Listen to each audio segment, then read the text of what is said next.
Hey guys, just coming to you from inside my van. Needed a quiet place to film, and this is kind of ideal. Just wanted to show you what I've been doing lately. I recently was in contact with the people at Cedar Isle Farm. It's a local farm that grows wheat and other grains here in the Fraser Valley. They're in Agassiz, about an hour away from where I live, and they grow all organic grains. And they sell directly to consumers. And I asked them if they had any barley or ever thought of growing any barley, and they said they had just grown some Hulless barley this year. It's CDC McGuire Hulless barley, and they were nice enough to give me a 25-pound bag just to play around with to see what kind of beer I could make out of it. So it's really cool. It's great stuff. I've been malting about 12 pounds right now. I'm gonna make. I'm not sure what I'm gonna make. I think I'm gonna make a lager or a Belgian golden ale. Not too sure yet, but anyway, it's awesome barley. It's great quality stuff. I've got a 94% germination rate. This is on day 4 right now, and there aren't any weed seeds. There's maybe have been 1 or 2 underripe grains in the whole 12 pounds. It's pretty uniform in size, and it's quite a bit larger. I'll give you a close-up and compare it to the hulled barley that I bought, and there's quite a difference. So the hulled barley, it's just got tons of broken grains in it. The kernels are really small. There's some weed seeds in there, and it even looks like, there's a few different varieties in there. I'm not sure. There's just quite a difference in the size and the shape of the kernels. Whereas the Hulless barley, now it's not mechanically separated from the hull. The hull's a little bit looser, so it comes off when they combine it. Whereas the hulled barley, it's got to be mechanically separated from the hull. And you can do that with any kind of barley. Apparently, I've been reading up on it a little bit. It's got a high beta-glucan content. It's very low in protein, though. So I'm going to give it a beta-glucan rest when I mash it. From the 98 to 113 Fahrenheit, in that range, for 20 minutes, and then I'm going to skip the protein rest and just go right up to 152. Not sure how I'm going to do that, but I haven't figured that out yet. The Acrospire is about half the length of the grain right now. So this is going to be a Pilsner malt or lager malt. I've steeped it until it was at a 40% moisture content. So it's going to be sort of on the under-modified side. I've been germinating it at 13 degrees. There's actually quite a difference. I took the temperature inside the malt, and even though my fridge was at 13 degrees, inside the malt it was 17 degrees. So a full 4 degrees Celsius, that is, difference between the outside ambient temperature and what's heating up inside here. So it's a good reason to keep stirring the grain while it's at this stage. It's a little bit tricky. Obviously, there's no husk to protect the Acrospire, so you have to be very gentle with it so that the roots and the Acrospire don't break off. So once it breaks off, then it's going to stop growing, and it'll stop developing the enzymes. So what I've been doing is just pouring it very gently back and forth between trays. Alright, let me show you what this malt looks like at this stage. It's day 6, and the roots are looking rather wilted.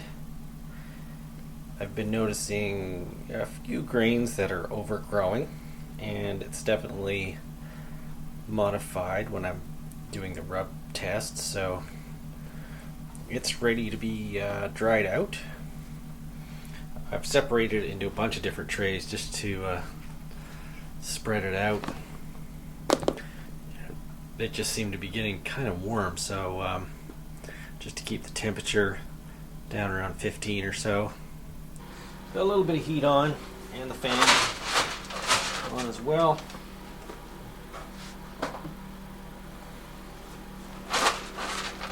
About 36 degrees. This is 12 pounds.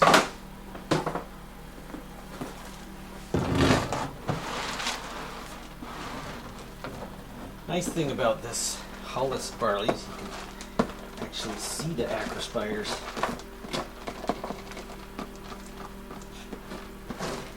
You don't have to pull them apart.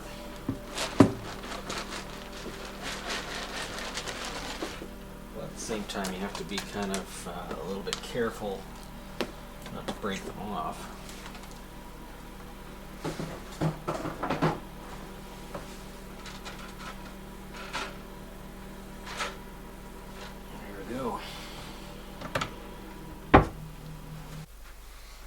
Alright, here is the Pilsner malt. I just turned off the fan. It's been in here for like 24 hours at 35 degrees with the fan going. And it's really dry right now. If I weighed it, it would probably be under 10%. So I'm going to put it into my oven at 170 degrees for maybe 3 or 4 hours. Hey guys, today I'm going to be making a Carapils malt, or a dextrin malt, which is just basically a very light colored caramel. So this has been germinating for 6 days. It's pretty well modified. I'm just heating up my kiln here to 158.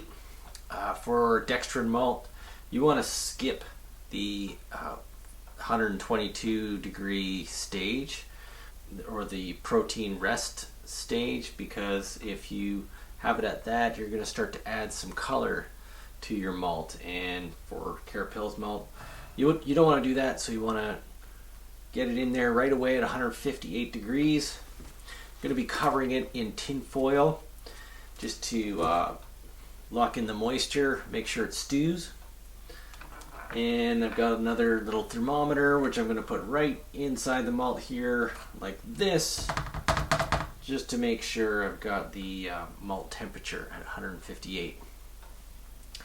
I'm going to do this until I start to see some liquefaction inside the kernels.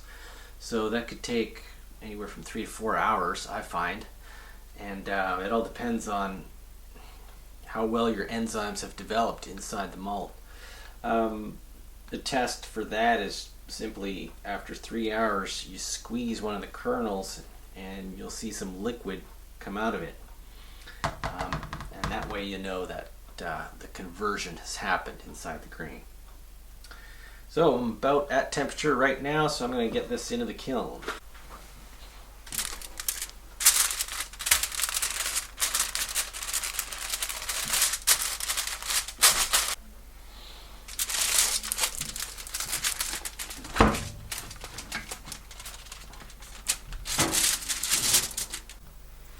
So just to show you the importance of having one of these thermometers right in the malt, I've had this on now for an hour and a half, and as you can see, the malt temperature is only at 127. Not sure if you can see this, but this is at 170, and this is the temperature just below the tray. It's okay that it's a little bit higher than my target of 158. So potentially I could have done this in my oven, because my oven goes to 170. It wasn't always at 170, it was at 165, I guess, and then slowly crept up to 170 during the hour and a half. But I suspect it'll take maybe another half hour, and then I'll finally be at 158. So 2 hours to get to my actual target temperature, which is a long time. And if I wasn't taking the temperature of the malt, I probably would have assumed that it was at that temperature, within a half an hour or so. But this is not the case. So very important to take your malt temperature. All right, here it is. Actually 4 hours at about 158. Took about 2 hours to get up to that temperature. Now, if I take the roots off here, let's see if we can get a shot of this. We can get it in focus. No. There we go. If I squeeze this, let's see, it's very liquidy.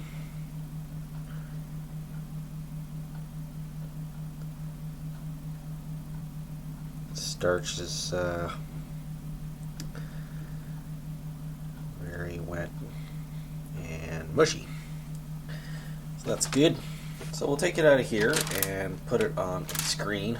I'm going to kiln that at a pretty low temperature. I just want to dry it out, basically.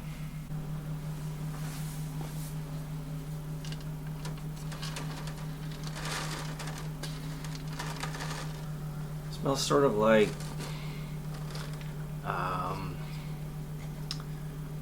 brown sugar on oatmeal or some kind of cereal. You know, I could have that for breakfast tomorrow. Okay, now I'm going to put it inside here. It's about 34 degrees. I could just keep the temperature at 158 and dry it in the oven, but we got this going on. This is getting pretty dry, actually. It's been in here maybe 8 hours.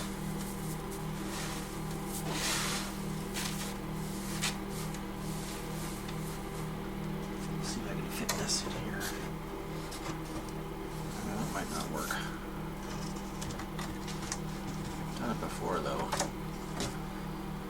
So, there, close enough.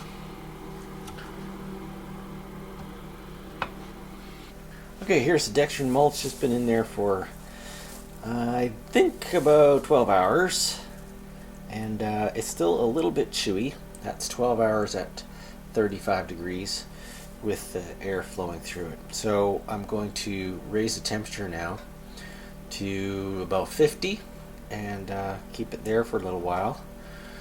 In the meantime, I'm going to cure the Pilsner malt at 170 degrees in my oven. Okay, here is the dextrin malt made from the CDC McGuire Hulless barley. It looks actually quite dark, but that's kind of deceiving because it doesn't have a husk, so you don't get the same it won't get the same color as a regular malted barley. I made a tea out of it, and it's actually quite light. It's actually a nice golden color. Hey guys, just in my van in the garage where I do some malting. We don't take the van out very much this time of the year, so it's a perfect spot.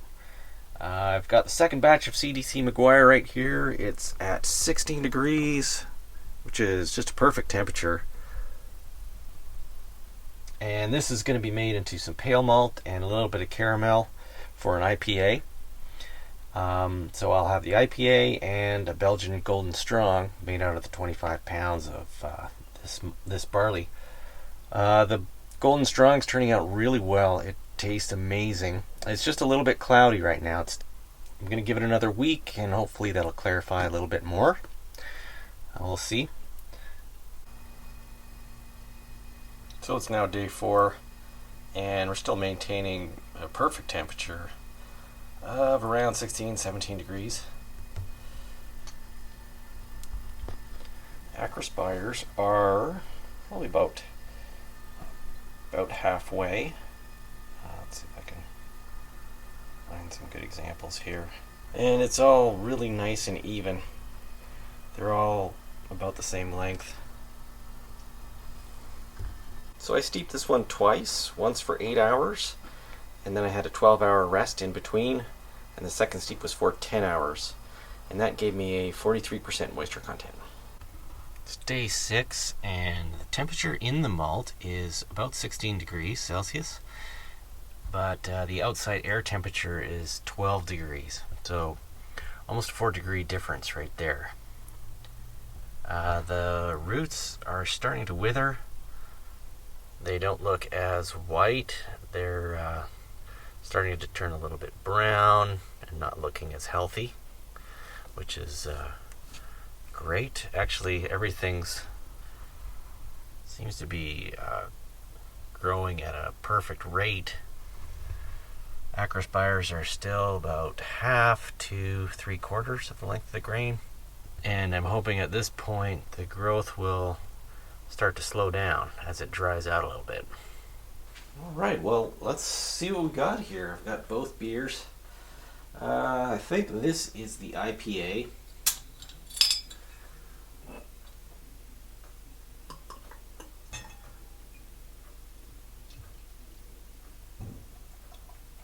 Unfortunately, both beers turned out pretty cloudy. And, whoops. Nice. I'm attributing that to the lack of a protein rest. I just did a beta-glucan rest because I had read that this type of barley is going to be low in protein and high in beta-glucan. Oh, look at that. Not much head on this one. Not much at all. This is the Belgian. Modification was extremely fast. I did an iodine test at the 40-minute mark, and they had both fully converted at that point. They taste great, by the way. You know, the Belgian beer has got that great Belgian character. They both have a big mouthfeel. Pretty disappointed with the head on that one.